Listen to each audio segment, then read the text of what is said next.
আসসালামু আলাইকুম, কেমন আছেন সবাই? আশা করি যে যেখানে আছেন আল্লাহর রহমতে ভালো আছেন। সবাইকে জানাচ্ছি অগ্রিম ঈদের শুভেচ্ছা। ঈদ মোবারক। তৈরি করে দেখাবো কিভাবে ল্যাম্প রেজালা করতে হয়। খুবই অসাধারণ একটা রেসিপি, আশা করি আপনাদের ভালো লাগবে। তো চলুন দেখি কিভাবে এই ল্যাম্প রেজালাটা তৈরি করতে হয়, একবার দেখে নেই।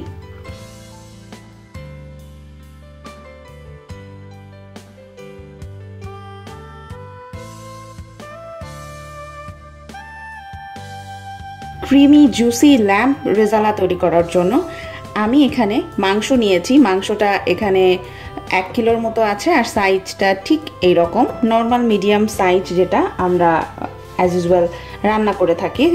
রেজালা মাংসটা একটু বড় বড় হয়ে থাকে, যার কারণে আমি হাড্ডি সহ মাংস নিয়েছি, একটু বড় বড় রেখেছি। এখানে আমি মরিচের গুঁড়ো দিয়ে দিচ্ছি 2 চা চামচ। আমি হাফ চা চামচ দিয়ে দিচ্ছি হলুদের গুঁড়ো। এটা শুধুমাত্র দিলাম কালারটা যাতে ফ্যাকাশে সাদা রং না হয়। আমি এখানে ধনে গুঁড়ো দিচ্ছি 2 চা চামচ।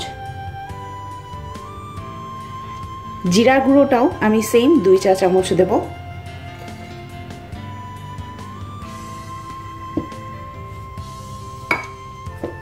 আমি এখানে 2টা তেজপাতা মাঝখান দিক দিয়ে ছিঁড়ে দিয়ে দিলাম 4 খণ্ড করে, আর এখানে এক খণ্ড দারচিনি, 4-5টা লং, আর 3টা এলাচ।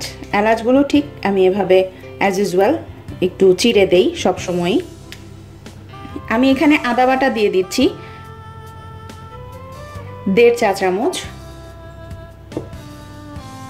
এখানে আমি বাদাম বাটা, নর্মাল পেস্তা বাদাম বাটা দিয়ে দিচ্ছি 4 চামচের মতো, 4 চা চামচের মতো পেস্তা বাদাম বাটা। আমি অ্যাট লাস্ট দিয়ে দেব রসুন বাটা 2 চা চামচ।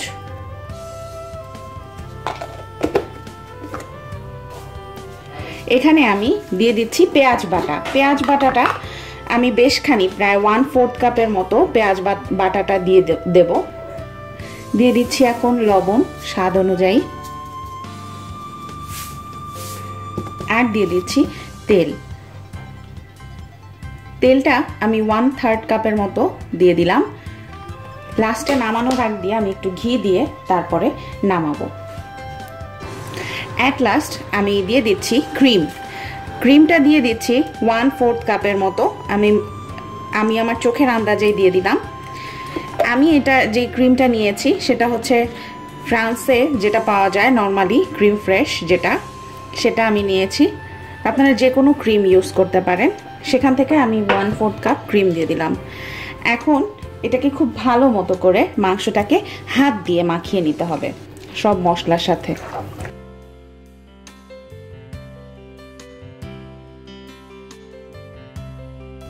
আমার মাখানো কমপ্লিট।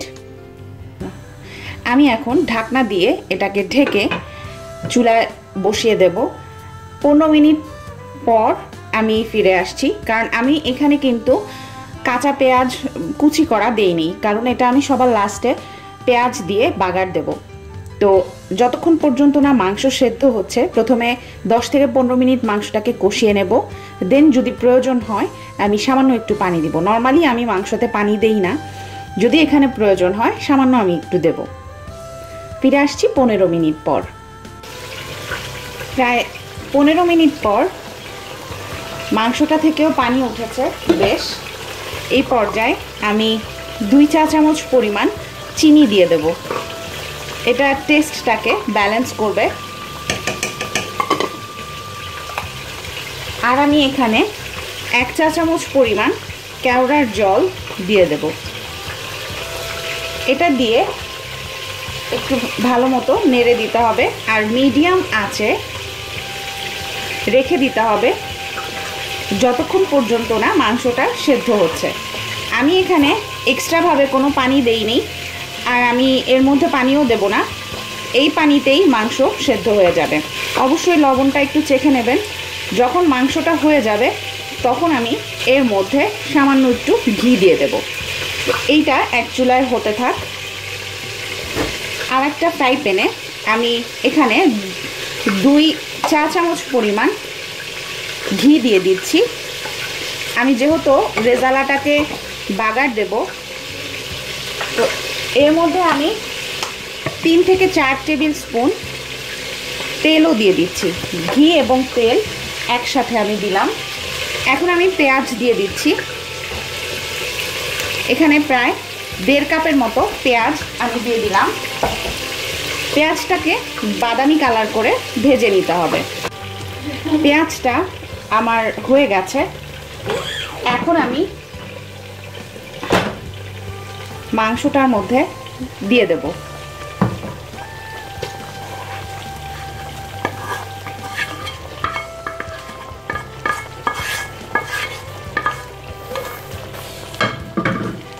এবার একটু নেড়ে দিচ্ছি। কি যে চমৎকার একটা ফ্লেভার বের হয়েছে। আপনারা যদি বাসায় করেন এই ল্যাম্পের মাংসটা, তখনই বুঝবেন। ঝোলটা এখনও আছে, কারণ আমি অল্প আঁচে দিয়ে রেখেছি। মাংসটা এখনও ফুললি সেদ্ধ হয়নি। এর উপর দিয়ে আমি দিয়ে দিচ্ছি 5-6টা কাঁচামরিচ। চিড়ে দেওয়ার দরকার নেই কিংবা ভেঙে দেওয়ার দরকার নেই, আমি নর্মাল দিয়ে দিয়েছি, কারণ আমার স্মেলটা দরকার। তো স্মেলটার জন্যই এতগুলো কাঁচামরিচ দেওয়া। এখন আমি আরও প্রায় 15 মিনিটের মতো এটাকে আস্তে জালে মাংসটাকে সেদ্ধ করে নেব। তৈরি হয়ে গেল ল্যাম্প রেজালা। এই ঈদে বাসায় অবশ্যই ট্রাই করবেন। যদি ভালো লেগে থাকে রেসিপিটা, তাহলে অবশ্যই আমার চ্যানেলটি সাবস্ক্রাইব করবেন, লাইক করবেন এবং আমাকে সাপোর্ট করার জন্য চ্যানেলটি সাবস্ক্রাইব করবেন। এতক্ষণ সাথে থাকার জন্য অনেক ধন্যবাদ। ইনশাআল্লাহ আবারও দেখা হবে নতুন আরেকটি রেসিপি নিয়ে। ভালো থাকবেন, সুস্থ থাকবেন। আল্লাহ হাফেজ।